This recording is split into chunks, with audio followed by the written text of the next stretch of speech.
Listen, Genesis chapter 11 verse 10 explains the genealogy of Shem. Shem was a black man in Africa. If you repeat this back, Genesis 14 verse 13, Abraham steps on the scene. Being a descendant of Shem, which is a fact, means Abraham too was black. Abraham, born in the city of a black man, called Nimrod, grandson of Ham. Ham had 4 sons. One was named Cain. Here, let me do some explaining. Abraham, Isaac was the... Jacob had 12 sons, for real, and these were the children of Israel. According to Genesis chapter 10, Egyptians descended from Ham. 600 years later, my brothers, read up. Moses was born in... The Real Children of Israel series part 2. I'm an Israelite, don't call me black no more. That word is only a color, it ain't facts no more. My cousin Carl, the word said know my worth. And Deuteronomy say that we all been cursed. Y'all go get you, drive me crazy.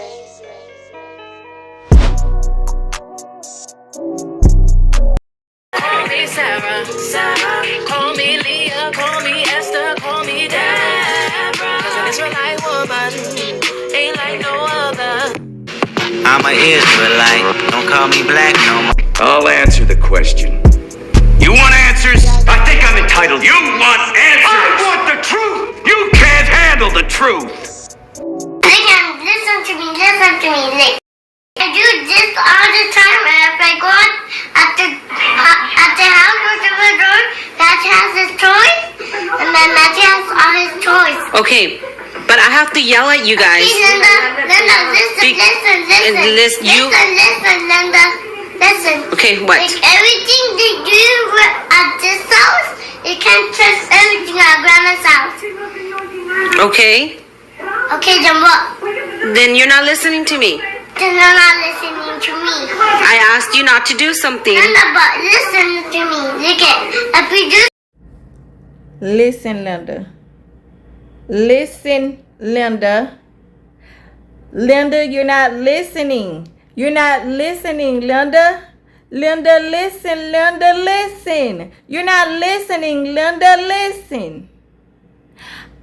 I understand that if you are black, white, or other, or any color for that matter, if you do not repent of your sins, that you will go to hell. I understand that. But understand this. That is not what this series is about. That is not what the message to Marcus Rogers is about. Stay the course, okay? Let me do my job. Let me do what I do, okay? The topic at hand is about 2 peoples, okay? The clash of the titans. One people is false, one people is true, okay? Stick around, you're going to find out who lying and who telling the truth. Stay the course, because that's what this series is about. This series is not about salvation. I understand salvation, but that ain't what I'm talking about. I'm talking about exposing these lies that's been told. Okay? Okay? Okay, Linda? Listen, Linda. Listen. One of the things that blow my mind about a lot of Christians is the fact that all around the world, black people are starting to say that we are the true children of God, that we are the Israelites. But a lot of Christians are missing the simple fact that 20, 30, 40, 50, 60 years ago, black people were not claiming this.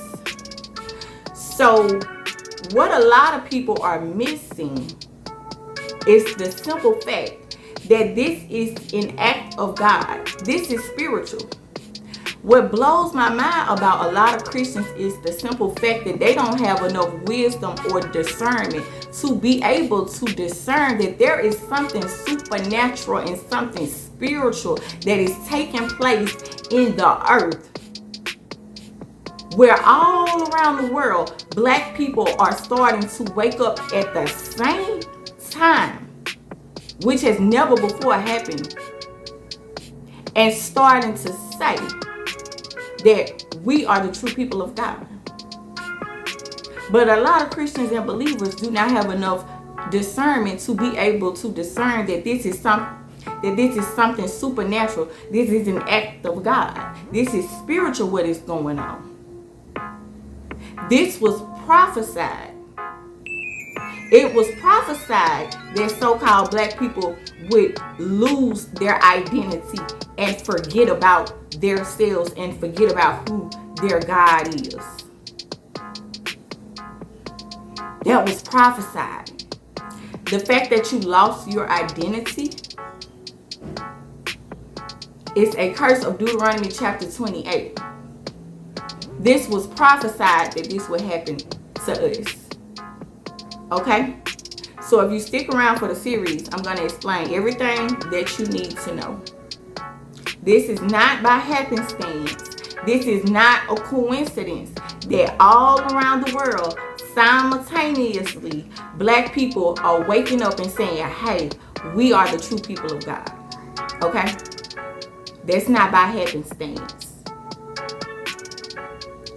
With that being said, my job is to share the information, and it's up to you to receive it. It's up to you to do your own research. And I would suggest that you start in the Bible. Now, with that being said, I can move on. Hey Sarah, call me Leah, call me Esther, call me Deborah. 'Cause an Israelite woman ain't like no other. It amazes me how people can tell me who I am, but when I say who I am, it's a problem. Let me explain. I had a family member one time.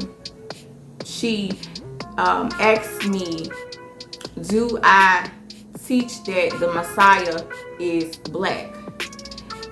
And do I teach that so-called black people are the chosen people of God? And I said, yes, I do teach that. And she told me that it was carnal to argue about the color of Jesus. First and foremost, me informing people of the truth is not arguing about, it's simply not arguing. It's just stating the facts. It's stating the facts. We've been conditioned to believe that color does not matter. But indeed it does. And I'm going to get to that. But hold that thought. I recently met a guy a few months ago, and we were conversing through text messages, and he asked me what was my ethnicity, and this is a black guy.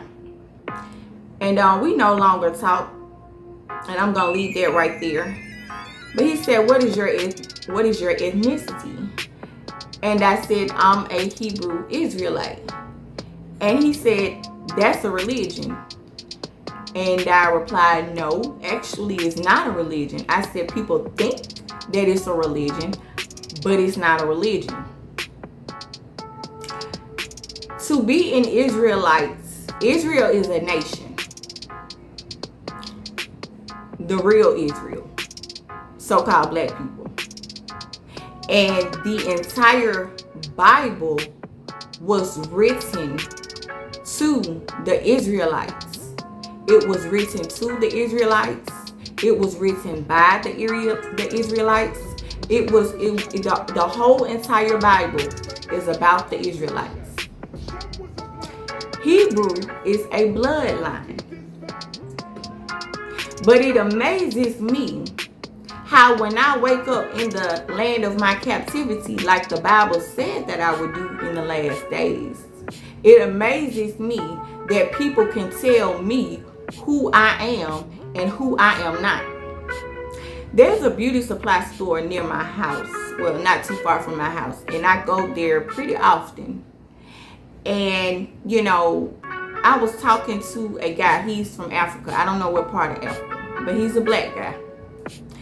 And, you know, I tried to tell him, I said, you know, so-called black people, we are the children of God. I forgot how we got on the, oh, I know. I was asking him if he wanted to do an interview for a documentary that I was working on. And he asked me what was it about. And I told him, I said, well, it's about so-called black people being the true Israelites. And his response was, nuh-uh. I said, uh-huh. And he was like, no. So the fact that, okay, and a lot of people are missing this. The fact that a people who were enslaved, and this is not refutable because everyone knows that the descendants of black people were enslaved. But the fact that people are refuting and telling us that we're not the people, after the fact that we are waking up all around of the world, reclaiming our identity. Meanwhile, everybody else know who they are. Everybody else knows their identity. Nobody has to tell them who they are. See, this is the point where people are missing. Nobody has to tell the Chinese man that he's Chinese. He knows he's from China. Nobody has to tell the Asian man that he's Asian. He's from Asia. Nobody has to tell the Russian man that he's Russian because he's from Russia. Nobody has to tell the Nigerian that he's Nigerian because he's from Nigeria. Nobody has to tell the English man that he's English because he's from England. Nobody has to tell the Italian man that he's Italian because he's from Italy. Nobody has to tell the Swedish man that he's from Sweden. Nobody has to tell the Hispanic man that he's Hispanic and he's from Mexico. Nobody has to tell the Japanese man that he's Japanese because he's from Japan. Nobody has to tell the Indians that they're Indian because they're from India. I think you get my point. Point in case, everyone has an identity except black people. Everyone. All of these groups of people that I just named, do you understand the one thing that they all have in common? The one thing that all of these groups of people that I just named have in common is the fact that they have a homeland. They know where they're from. They can go and visit home. They can send money home to their people. They know their native tongue. They know their customs and their traditions. They know what type of clothing that they wear. They know about their history and their heritage, and they know about holidays that they celebrate. They know about their traditions. They have their identity. The Jewish people, they have their identity and their religion that was made up. But me, I'm a so-called black woman. I'm a so-called African American. You want me to explain to you how you know who's lying and who's telling the truth? You want me to explain to you how I know that we are the people of the book? Because every group of people that I just named has an identity except me and my people. Every group of people that I just named can tell me who I'm not. every group of people every group of people that I just named have their native tongue. They know what traditions that they practice. They know their customs. They know their dances. They know about their holidays, their feast days. They know their customs and their traditions. They can go and visit home. They can send money home to their people. But me, what do I have? I don't know my native tongue. My native tongue is not English. Jackson, those were not the names of slaves that were forced to come here to America. That was a name that was given to my ancestors in slavery. I don't know anything about myself as far as my history and my heritage. And what I do know, I found it out on my own in the Bible as an adult. But see, the Asian little girl, the Chinese little girl, the Mexican little girl, the Puerto Rican little girl, they grew up knowing who they were. They grew up with their customs and traditions. They didn't have to come to the United States and embrace another people's culture and customs and traditions. You want me to keep expounding upon how I know that we are the people? Because the Most High said in His Word that all of these curses will be a sign and a wonder on us. You see, if you're not black, you don't know what it feels like not to have an identity. You don't know what it feels like to be in school and to find out about your history once out of the year in February. You don't know what it feels like to know that your ancestors were slaves and wonder what did they do to deserve that, and to wonder about your history before that.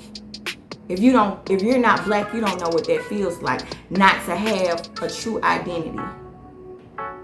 You see, I always had a love for history, and I always had a love for the truth. And when I was in elementary school, and when I was in middle school, I had a question in my mind. And you know what that question was? I'm going to tell you what the question was.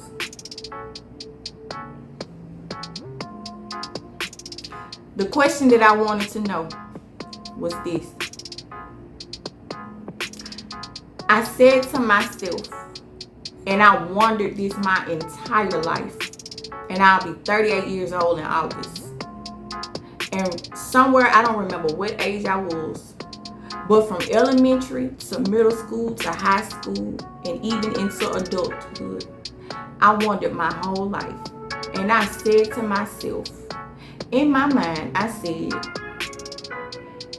if they say we African, because that's what they call us, right? African Americans. And I wondered to myself, I said, if they say we African Americans, then why is it that it's still Africans in Africa? So I wondered to myself, I said, well,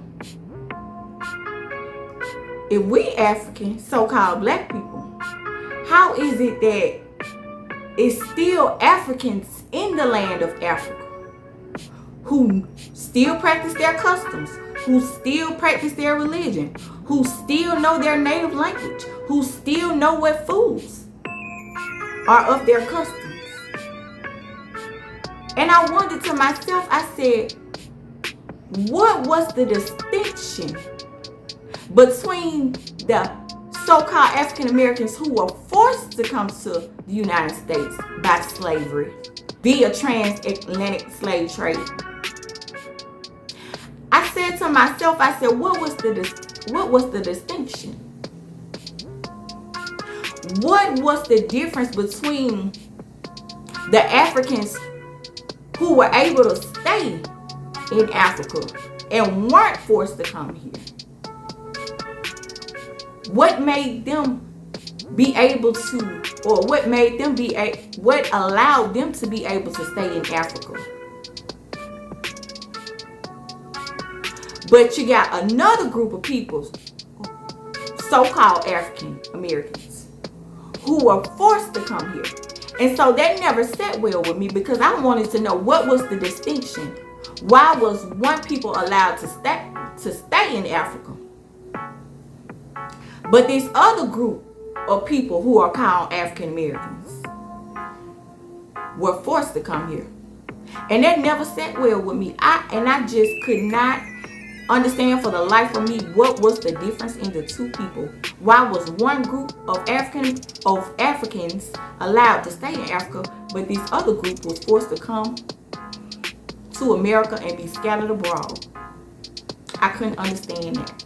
I could not understand it for the life of me. It just didn't make sense to me. And another thing, I wondered to myself, I said,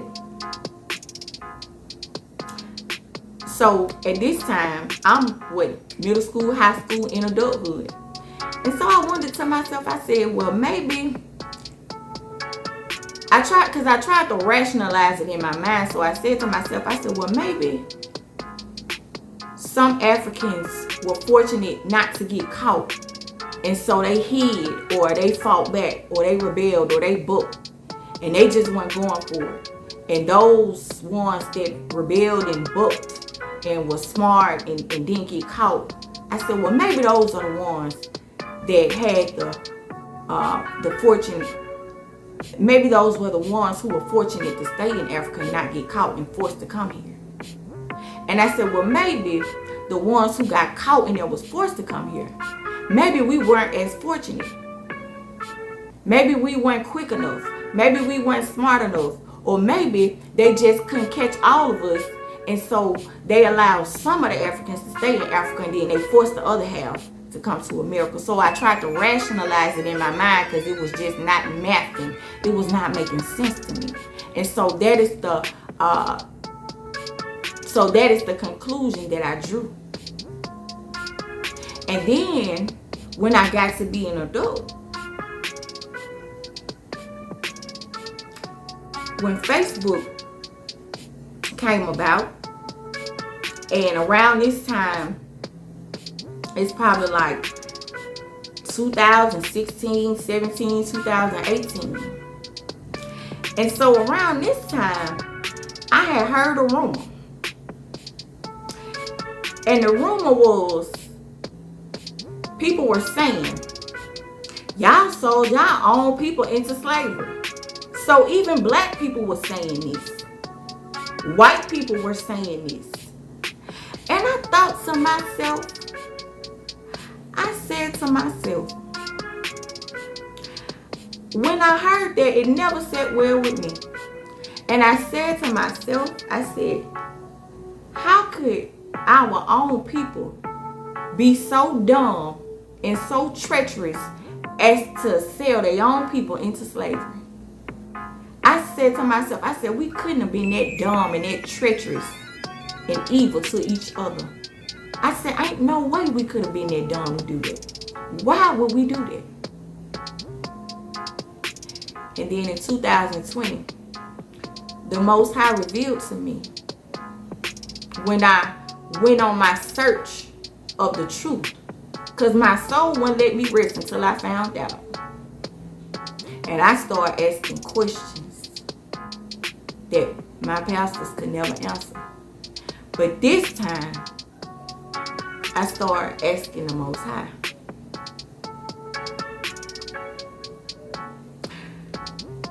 In the first part of this series, I shared a clip of a man by the name of Brother Yerushalayim. And in this series, I'm going to share, and in this series, I'm going to incorporate clips from that video throughout this series. And I'll expound upon or simplify what he says.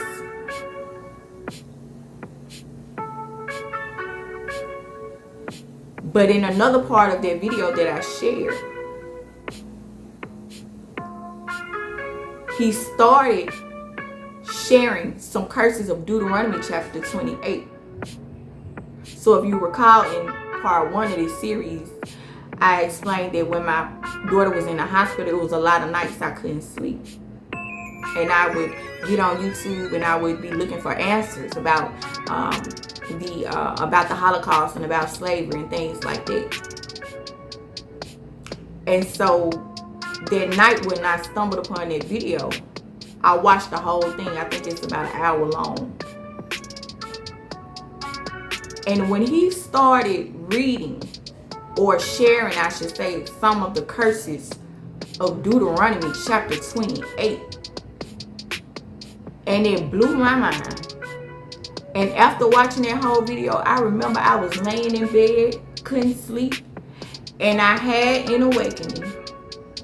And I said to myself, oh my God,